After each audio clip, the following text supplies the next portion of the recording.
প্রত্যেকটা মানুষের জীবনে মানে নির্যাতনের চিহ্ন। বাবাকে পায়নি সেই নাবালক শিশু সন্তান, তাকে হত্যা করা, বা মাকে নির্যাতন, বোনদের নির্যাতন, 13 বছরের শিশু থেকে নিয়ে শুরু করে যাকে পাচ্ছে তাকে গ্রেপ্তার। মানে আইনের শাসন বলে তো কিছু নেই এদেশে।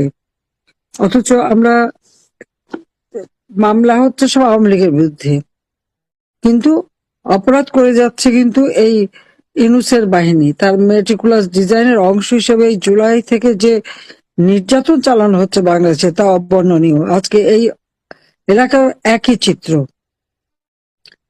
আওয়ামী লীগকে নিষিদ্ধ করা হয়, আওয়ামী লীগকে নির্বাচন করতে দেবে না, আর তারা নির্বাচনের নামে প্রহসন। নির্বাচনটা কি হচ্ছে এখানে? কিসের নির্বাচন?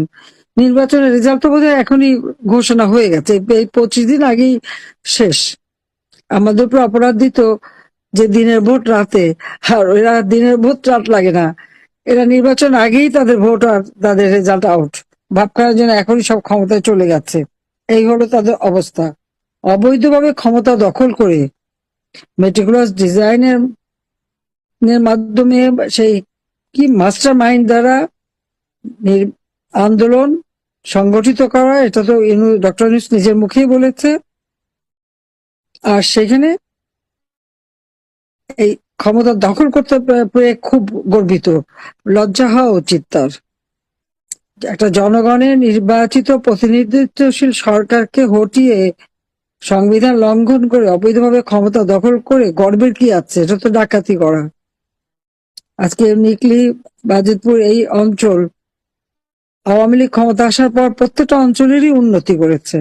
এখানে হাওর এলাকা, সেই হাওরের রক্ষার জন্য ব্যবস্থা, বিশেষ করে বিশেষ করে বাজিতপুরে তো শিক্ষা দীক্ষা সব দিক থেকে যাতে উন্নতি হয়, এবং নিকলি বাজিতপুরের যোগাযোগ ব্যবস্থার উন্নয়ন সবই তো আমরা করে দিয়েছি।